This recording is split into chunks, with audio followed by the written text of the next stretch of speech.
Je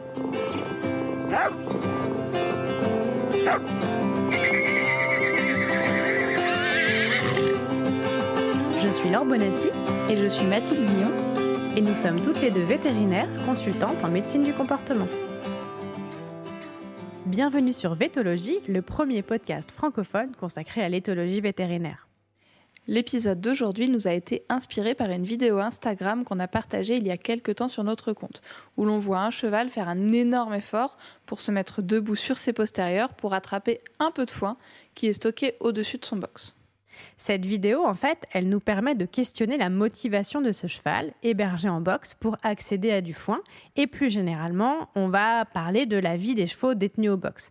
On va surtout parler de 2 études dont Alice Ruet est la première autrice et qui ont été publiées en 2019 et 2020.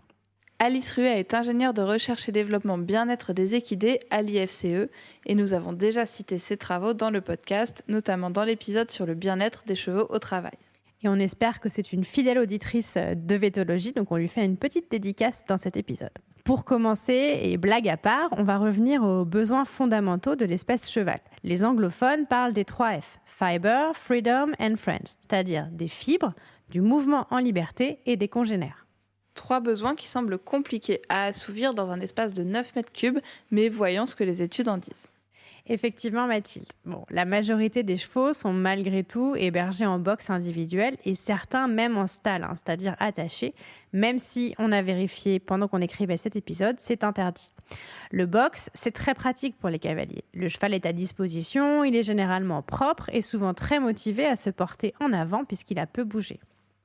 Mais ce qui est pratique pour l'humain peut être vraiment délétère pour le bien-être du cheval.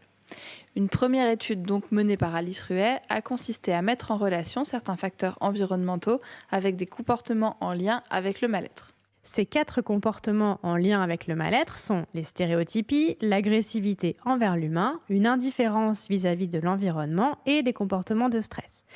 Ces 4 attitudes ont été décrites comme étant liées au mal-être du cheval. On l'a déjà évoqué dans le podcast et c'est vraiment 4 comportements plutôt faciles à repérer que tous les cavaliers devraient avoir en tête. L'objectif de l'étude, c'était d'identifier des caractéristiques de l'environnement particulièrement corrélées au mal-être grâce à l'observation de ces attitudes chez le cheval. 12 paramètres environnementaux et internes au cheval étaient pris en compte. Donc, l'étude considérait d'une part des facteurs internes aux chevaux comme l'âge et le sexe, mais aussi des facteurs externes comme la configuration du box, le nombre de repas par jour, les disciplines et le niveau équestre pratiqué. 187 chevaux étaient inclus dans l'étude, répartis dans 4 écuries différentes et tous hébergés en box stricte. Ces chevaux présentaient les troubles du comportement étudiés. 14% présentaient des stéréotypies orales, c'est-à-dire du tic à l'air, du tic à l'appui et autres mouvements de bouche. 18% présentaient des stéréotypies locomotrices, notamment du tic à l'ours ou des mouvements de tête. 40% présentaient des comportements d'agression vis-à-vis de l'humain, allant de la menace légère à la tentative de morsure ou au coup de sabot. Les chevaux étaient observés 4% du temps en posture de retrait, c'est-à-dire en situation de désintérêt pour leur environnement, et 1% du temps en posture d'alerte, c'est-à-dire en hypervigilance. Les facteurs internes ont d'abord été étudiés. L'âge était positivement corrélé à un temps long passé en posture de retrait. C'est-à-dire que plus les chevaux sont âgés, plus ils passent du temps désintéressés de leur environnement. Et dans cette étude, la majorité des chevaux avaient été achetés jeunes et vivaient en box depuis l'achat. Le temps total passé en box et l'âge étaient donc corrélés. Il est possible que plus le cheval passe du temps en box, plus il présente ce type de comportement semblable à de la dépression. L'étude a aussi mis en évidence plusieurs paramètres environnementaux en lien avec ces troubles du comportement. D'abord, l'absence de fenêtres dans le box et une litière constituée d'autre chose que de paille étaient corrélées positivement à l'agressivité. Ensuite, un régime riche en amidon était corrélé positivement aux stéréotypies orales. Alors ça, sur le régime riche en amidon, je fais une petite aparté, mais on en avait déjà parlé aussi dans l'épisode sur les ulcères gastriques, qui était un épisode de la saison 2 que je vous invite à réécouter. Donc si on reprend pour notre sujet du jour, ce qui peut être surprenant, c'est que cette étude a dégagé assez peu de facteurs environnementaux en lien avec les troubles du comportement.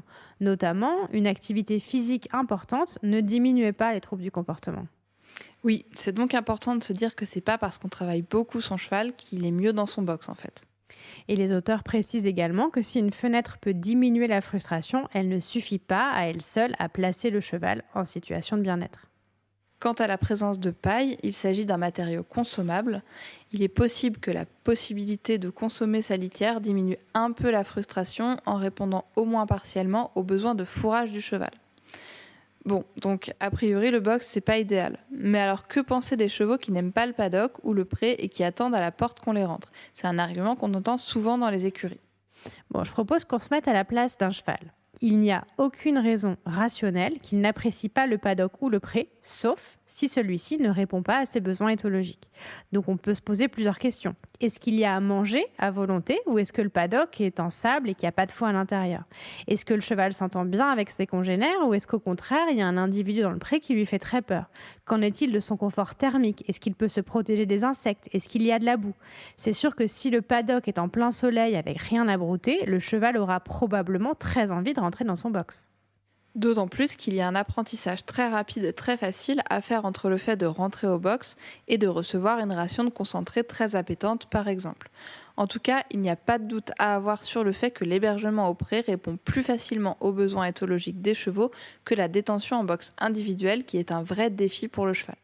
Donc si je résume et qu'on revient au fameux 3F, on peut accepter d'héberger les chevaux en box, mais il est impératif qu'ils puissent recevoir du fourrage à volonté, et donc c'est vraiment à volonté, il faut qu'il y ait toujours du foin, des fibres à manger dans le box. Et il faut aussi que les chevaux aient un moment où ils sont en activité libre et qu'ils aient des relations sociables stables. Donc concrètement, les chevaux doivent être lâchés dans un pré avec des congénères qu'ils connaissent. Il n'est pas question de ne sortir du box que pour travailler à pied ou monter. Là, on peut entendre les réticences de certaines propriétaires qui ont peur que leur cheval se blesse au pré. C'est un argument fréquemment employé pour ne pas mettre les chevaux de sport en pâture et les garder au box. Effectivement, qui dit interaction sociale dit risque d'interaction négative avec des comportements de menace ou d'agression. La plupart sont de faible intensité et ne présentent pas de risque pour la santé des chevaux. Cependant, il ne faut pas non plus négliger le risque de blessure par morsure ou par coup de pied d'un congénère. Et on a justement trouvé une publication sur la prévalence et les facteurs de risque pour ce type de blessure. Dans cette étude de 2008, les auteurs ont regardé les données issues de plus de 2900 chevaux en Suisse. Ils ont demandé aux propriétaires de rapporter les maladies, blessures et plaies survenues au cours des 12 mois précédents et diagnostiquées par un vétérinaire. Les propriétaires devaient décrire les circonstances dans lesquelles le cheval s'était blessé, par exemple au cours du travail, en compétition, pendant le transport, en tapant une clôture ou encore par automutilation. Sur ces 2900 propriétaires de chevaux, 897 ont rapporté un problème de santé et parmi ces 897 chevaux qui avaient été malades, il y en avait 231 qui avaient subi une blessure. Sur ces 231 blessures, 44 étaient attribuables à un coup de pied et 6 à la morsure d'un congénère. Donc ce qu'on peut retenir, c'est que près de 80% des blessures sont donc liées à un autre facteur environnemental.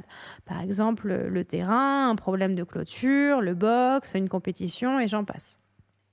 Et on note que les coups et les morsures surviennent fréquemment lorsqu'il y a un changement d'environnement ou l'introduction d'un nouvel individu dans un groupe déjà formé. Il est donc important d'introduire progressivement un nouveau cheval dans un troupeau et de privilégier la stabilité des groupes. Oui Mathilde, car en fait, la plupart des blessures sont liées à une mauvaise gestion de l'écurie, que les chevaux soient hébergés en groupe de manière temporaire ou permanente. On peut donc grandement limiter les risques en maintenant des troupeaux stables, en offrant des surfaces suffisamment grandes pour que les chevaux puissent s'éviter en cas d'interaction négative et en appariant des individus de tempérament similaire. Et c'est d'ailleurs une bonne transition pour s'interroger sur l'impact des vacances entre guillemets sur le bien-être du cheval. Certains chevaux passent une grosse partie de l'année en boxe, puis quelques semaines au pré le temps des vacances d'été. C'est sur ce sujet que se penche la seconde étude d'Alice Ruet évoquée dans l'introduction. Dans cette étude, 2 groupes d'une trentaine de chevaux chacun sont comparés. Les 2 groupes sont habitués à vivre en boxe. Le premier groupe va passer 6 semaines au pré pendant que le second reste au boxe et sert donc de groupe témoin. L'étude a cherché à comparer les attitudes liées au mal-être dans ces 2 groupes. On va donc à nouveau s'intéresser à nos 4 indicateurs qu'on vous a présentés déjà plusieurs fois. Les stéréotypies, l'agressivité envers l'humain, les comportements de stress et les comportements de retrait. Ces comportements ont été étudiés dans les 2 groupes, d'une part pendant la période de mise au pré et d'autre part au moment du retour au box. D'abord, il est frappant de constater que les chevaux ne présentaient aucun comportement d'agression envers l'humain ni de stéréotypie une fois au pré. En revanche, les comportements naturels du cheval augmentaient. Les chevaux se déplaçaient davantage, exploraient et présentaient également plus de comportements sociaux. Par contre, le temps passé en retrait augmentait dans les 5 premiers jours suivant la mise à l'herbe, puis diminuait après 20 jours pour revenir à son niveau d'avant la mise à l'herbe.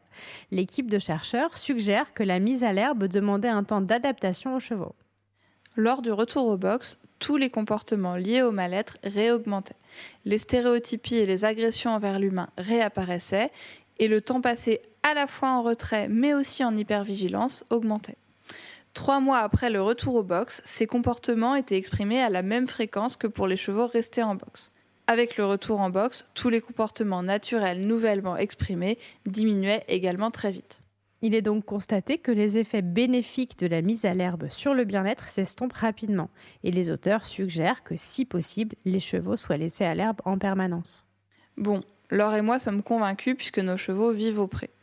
En tout cas, n'hésitez pas à nous poser toutes vos questions sur notre compte Instagram Vétologie ou par mail vétologie.podcast@gmail.com. Et si cet épisode vous a plu, n'hésitez pas à vous abonner et à le partager. Et on vous dit à très vite sur Vétologie.